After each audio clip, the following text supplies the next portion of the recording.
வணக்கங்க. என் பேர் சசிகுமாருங்க. எனக்கு வயசு 40. என் ஊர் வந்து வடக்குவளைங்க. என் இடுப்பில் வந்து ஒரு பெரிய கட்டி வளர்ந்துருச்சுங்க.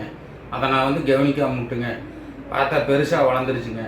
பெருசாக வளர்ந்தோடனே எங்கள் ஊர் பக்கத்தால் ரவிச்சந்திர டாக்டர் போய் கேட்டுங்க, இந்த மாதிரி ஆகி போச்சுங்க, என்னங்க பண்ணுறதுன்னு கேட்டதுக்கு நான் உடனே அவர் வந்து முருகேசன் டாக்டர் போய் பார்க்க சொன்னாருங்க. முருகேசன் டாக்டர் பார்த்தோன்னே உடனே ஜிஹெச்சில் அட்மிட் ஆகுப்பா அப்படின்னு சொன்னாருங்க. ஜிஹெச்சில் அட்மிட் ஆனோடனே எனக்கு ஒரு வாரம் ட்ரீட்மெண்ட் கொடுத்தாங்க. அப்புறம் அவர் ஒரு டீமை ஆரம்பித்து டாக்டர்கிட்ட பேசி எனக்கு ஆப்ரேஷன் பண்ணி கொடுத்தாங்க. நான் நடக்கிறேனுங்க. எனக்கு ஆப்ரேஷன் பண்ணி கொடுத்த அரசு டாக்டர்களுக்கு ரொம்ப ரொம்ப நன்றிங்க. பொள்ளாச்சி மாவட்ட அரசு தலைமை மருத்துவமனையில் 40 வயது மதிக்கத்தக்க வடக்கிபாளையம் பகுதியை சேர்ந்த சசிகுமார் என்பவர் கடந்த 5 வருடங்களாக இடுப்பில் ஒரு கட்டி சிறிதாக ஆரம்பித்து பெரிதாக வளர்ந்த நிலையில் நடக்க முடியாமல் பொள்ளாச்சி அரசு மருத்துவமனையில் சிகிச்சைக்காக வந்தார்.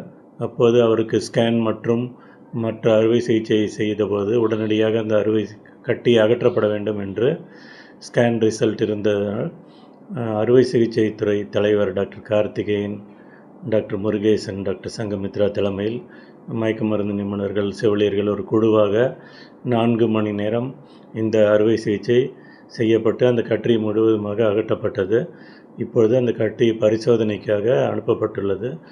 முதலமைச்சர் காப்பீடு திட்டத்தின் மூலமாக இந்த அறுவை சிகிச்சை இலவசமாக பொள்ளாச்சி அரசு மருத்துவமனையில் முதல் முறையாக இப்படிப்பட்ட ஒரு அறுவை சிகிச்சை சிறப்பாக செய்யப்பட்டுள்ளது.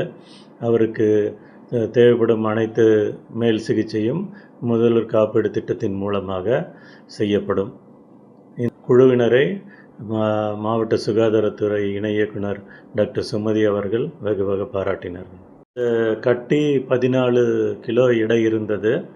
இந்த சிகிச்சை முதல்வர் காப்பீடு திட்டத்தின் மூலமாக இலவசமாக செய்யப்பட்டுள்ளது.